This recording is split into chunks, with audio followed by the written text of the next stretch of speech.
अब रोज क्या करते कि राजा इंद्रद्युम्न और गुंडीचा माता दोनों पूजा करते जगन्नाथ जी की। एक दिन भगवान जगन्नाथ प्रकट हो गए। माता कोई वरदान मांग लो। गुंडीचा मां ने कहा कुछ नहीं मांगना, आपकी पूजा करना है, बस करते हैं, अच्छा लगता है। राजा कुछ मांग लो। नहीं नहीं, हमें कुछ नहीं चाहिए। भगवान ने कहा आप कुछ मांग लो। बोले नहीं। भगवान ने कहा गुंडीचा मां से, माता आपके कोई बेटा नहीं है, जाओ मैं आपको बेटा देता हूं। गुंडीचा मां रोने लग गई, प्रभु ऐसा मत कहो कि मेरे बेटा नहीं है, आपको किसने बताया कि मेरा बेटा नहीं है? भगवान बोले हमें कौन बताएगा, हमें तो सब पता है, तुम्हारे भाग्य में पुत्र है ही नहीं। तब गुंडीचा मां ने कहा प्रभु आपको फिर पता ही नहीं,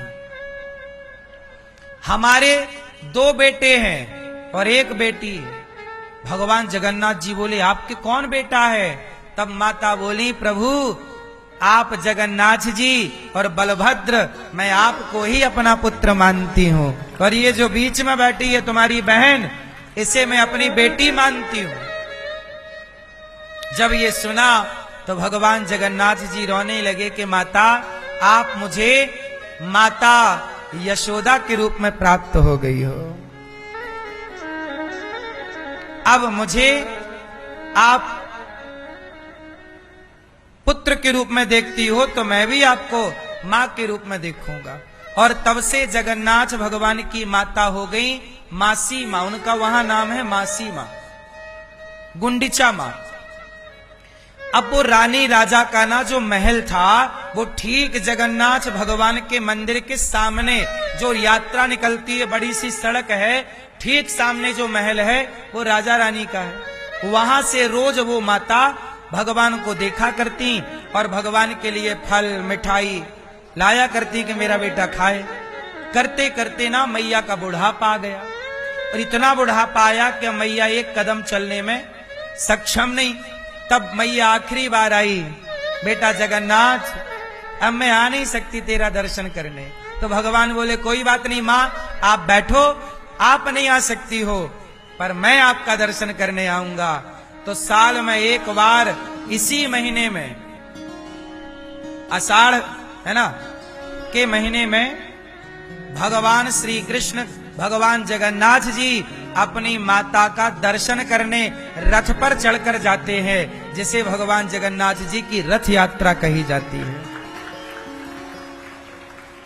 भगवान अपनी मासी मां का दर्शन आज भी, और जब मां की मृत्यु हो गई और पिता की मृत्यु हो गई तो आज भी भगवान के हाथ से उनके नाम का गया श्राद्ध कराया जाता है, मतलब उनके नाम के पिंडदान कराए जाते हैं। और आज भी साल में एक बार वो अपनी मां से मिलने के लिए उस महल में जाते हैं। सोचिए भगवान अपनी माता से इतना प्रेम करते हैं कि युगों युगों के बाद, सदियों के बाद भी वो मां का दर्शन करते हैं। और तुम अपनी जिंदा मां है, उस मां को कल एक मां की मृत्यु हो गई, अपनी मरी हुई मां को देखने नहीं आई, औलाद नहीं आया अपना परिवार।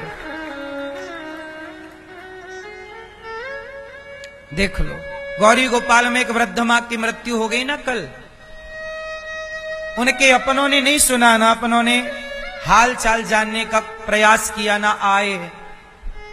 और भगवान देखो, इसलिए कहता हूं संसार से कितना भी संबंध बना लो पर जगत के संबंध काम देते नहीं हैं, काम तो भगवान का ही संबंध आएगा। इसलिए नाता भगवान से जोड़िए। तो भगवान जगन्नाथ जी आज भी रथ यात्रा पर चढ़ते हैं और रथ पर जाते हैं माता से मिलने, और कुछ दिन भगवान मासी मां के पास रहते हैं और फिर वहां से भगवान की यात्रा वापस आती है। और फिर भगवान अभी बीमार होते। अच्छा एक बात और बताऊं, जगन्नाथ भगवान हम इंसानों की तरह ही हैं, मतलब जैसे इंसान जन्म लेता और मर जाता है ना, ऐसे जगन्नाथ भगवान भी जन्म लेते और मर जाते हैं। पता है जगन्नाथ जी के परिसर में उनका शमशान भी है। आपको पता है जगन्नाथ भगवान की मृत्यु कब होती है? नहीं? तो सुनो, जब 2 आषाढ़ आते हैं, जब दो, जैसे आषाढ़ आया, कई बार पुरुषोत्तम महीना अधिक मास आषाढ़ में बढ़ता, जैसे पिछली बार सावन के महीने में बढ़ा था। 2 सावन थे।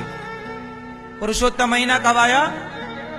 सावन में। जब कभी 15 साल में, 20 साल में, 25 साल में एक बार ऐसा होता है। तो जब जब ऐसा होता है, जब 2 आषाढ़ आते हैं, तो जगन्नाथ भगवान को, उनको शमशान में गड्ढा खोदकर उनको विदाई की जाती है और नए जगन्नाथ जी प्राकट्य होते हैं। उस लीला को बोलते हैं हृदय परिवर्तन लीला।